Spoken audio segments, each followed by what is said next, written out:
हमारा planet earth mysteries से भरा हुआ है। हर कोने में कुछ ना कुछ छुपा हुआ है जो हमें अपने पास्ट के बारे में बताता है। इसके पास ऐसे पास्ट के सीक्रेट्स है जिसको इमेजिन करना मुश्किल है। ये सीक्रेट्स हमें एक ऐसे समय में ले जाते हैं जब दुनिया बिल्कुल अलग थी। डायनासोर्स के अर्थ पर आने से बहुत पहले अजीब और वंडरफुल क्रीचर्स हमारी अर्थ पर रहते थे। ये क्रीचर्स पानी से निकालकर ज़मीन पर आए और नए नए एनवायरनमेंट्स में एडजस्ट किया। ये क्रीचर्स, जिनको अक्सर हम भूल जाते हैं, लाइफ की कहानी में बहुत इंपॉर्टेंट रोल निभाते थे। इन्होंने अपने अस्तित्व को बनाए रखा और नए नए फॉर्म्स में इवॉल्व हुए। उन्होंने खुद को मुश्किल एनवायरनमेंट्स में ढाल लिया और आज हम जो डाइवर्सिटी देखते हैं उसकी नींव रखी। ये डाइवर्सिटी हमें दिखाती है कि लाइफ कितनी रेजिलिएंट और एडेप्टेबल है। उनके फॉसिल्स हमें उस टाइम की झलक दिखाते हैं जब लाइफ बस शुरू हो रही थी। ये फॉसिल्स हमें बताते हैं कि लाइफ कैसे इवॉल्व हुई और नए नए फॉर्म्स में डेवलप हुई। वो एंशिएंट एनिमल्स अब शायद नहीं रहे, लेकिन उनकी लेगेसी आज भी जिंदा है। म्यूजियम्स और रिसर्च सेंटर्स में इनके रिमेन्स हमें उनके बारे में और ज्यादा जानने का मौका देते हैं। वो लाइफ के रेजिलियंस और एवोल्यूशन की पावर का प्रमाण है। इन फॉसिल्स को देखकर हम समझ सकते हैं कि लाइफ कितनी टफ और अडेप्टेबल है। इन क्रीचर्स को स्टडी करके हम अपने प्लैनेट की हिस्ट्री को और बेहतर से समझते हैं। ये रिसर्च हमें बताती है कि लाइफ कैसे इवॉल्व हुई और कैसे नए नए फॉर्म्स में डेवलप हुई। हम ये भी सीखते हैं कि लाइफ का अपना जर्नी कितना इनक्रेडिबल है। हर स्टेज पर लाइफ ने नए चैलेंजेस को फेस किया और उन्हें ओवरकम करके आगे बढ़ी। इमेजिन करो, ऐसा टाइम जब कॉन्टिनेंट्स अभी भी बन रहे थे और टेक्टोनिक प्लेट्स अपनी जगह ढूंढ रहे थे। यह था पेलियोजोइक एरा, एक ऐसा पीरियड जो लाख्स ऑफ ईयर्स तक चला और इसने हमारी दुनिया को बदलने में एक इंपॉर्टेंट रोल प्ले किया। इस टाइम में लाइफ ओशन से निकली और लैंड पर आना शुरू हुई। पहली बार हमने देखा कि कैसे मरीन क्रीचर्स इवॉल्व होते हुए लैंड पर अडेप्ट कर रहे थे।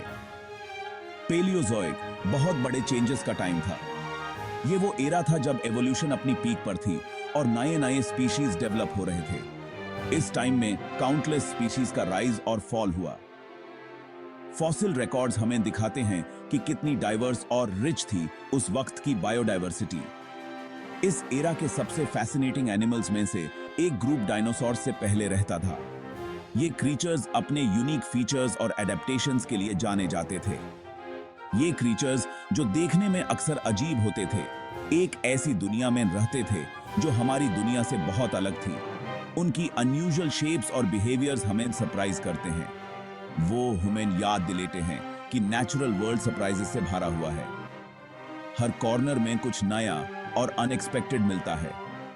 उनकी दुनिया को एक्सप्लोर करके हम अर्थ पर लाइफ की इनक्रेडिबल डाइवर्सिटी को और बेहतर से अप्रिशिएट कर सकते हैं। पेलियोंटोलॉजिस्ट्स की मेहनत से हम इन एंशिएंट क्रीचर्स के बारे में और ज्यादा जान पाते हैं और समझ पाते हैं कि लाइफ कैसे इवॉल्व हुई। ऐसा ही एक क्रीचर था एडाफोसॉरस। ये plant eating reptile late Carboniferous period में रहता था, रफली 300 मिलियन ईयर्स पहले। ये एक बड़ा एनिमल था जो 10 फीट तक लंबा होता था। एडाफोसॉरस का एक अलग फीचर था, उसकी पीठ पर एक बड़ा सेल। ये सेल, जो बोन्स से बना था और स्किन से ढका हुआ था, लाइकली कई पर्पसेस सर्व करता था। हो सकता है कि इस सेल ने एडाफोसॉरस को अपने बॉडी टेम्परेचर को रेगुलेट करने में मदद की हो। इस सेल का यूज डिस्प्ले के लिए भी किया जाता होगा, जैसे कि मतेस को अट्रैक्ट करना या राइवल्स को डराना। एडाफोसॉरस इस बात का परफेक्ट एग्जाम्पल है कि कैसे एनिमल्स अपने एनवायरनमेंट के हिसाब से अडेप्ट होते हैं। Section 4, giant of the skies. इस टाइम के सारे क्रीचर्स लैंड तक ही सीमित नहीं थे, स्काईज में भी वंडर्स थे। मेगान्यूरा ऐसा ही एक मार्वल था। ये जायंट इंसेक्ट, जो ड्रैगन फ्लाई जैसा दिखता था, कार्बोनिफेरस पीरियड में रहता था, अराउंड 300 मिलियन ईयर्स पहले। 2.5 फीट तक के विंग स्पैन के साथ मेगान्यूरा कभी एग्जिस्ट करने वाले सबसे बड़े इंसेक्ट्स में से एक था। यह एक प्रेडेटर था जो दूसरे इंसेक्ट्स और छोटे एम्फीबियंस को खाता था। मेगान्यूरा का साइज उस पीरियड में अर्थ के एटमॉस्फेयर में मौजूद हाई ऑक्सीजन लेवल्स की वजह से इतना बड़ा था। इस वजह से इंसेक्ट्स इनक्रेडिबल साइजेस तक बढ़ पाते थे। सेक्शन 5, बारन से scorpion. Terror on land. Carboniferous period में डरावने आर्थ्रोपॉड्स का भी राइज हुआ। बारोन से स्कॉर्पियन, जिसका नाम स्कॉटलैंड में इसके डिस्कवरी लोकेशन के नाम पर रखा गया, ऐसा ही एक डरावना क्रीचर था। ये स्कॉर्पियन, जो कि ओवर अ फुट लॉन्ग रहा होगा, एक काबिले तारीफ प्रेडेटर था। इसके बड़े पिंसर्स में प्रे को क्रश करने की क्षमता थी। ये लाइकली छोटे एम्फीबियंस और दूसरे इन्वर्टेब्रेट्स का शिकार करता था। बारोन से स्कॉर्पियन हमें याद दिलाता है कि एंशिएंट पास्ट में भी वेब ऑफ लाइफ कॉम्प्लेक्स और खतरों से भरा हुआ था। Section 6, gorgonopsid, a fierce predator.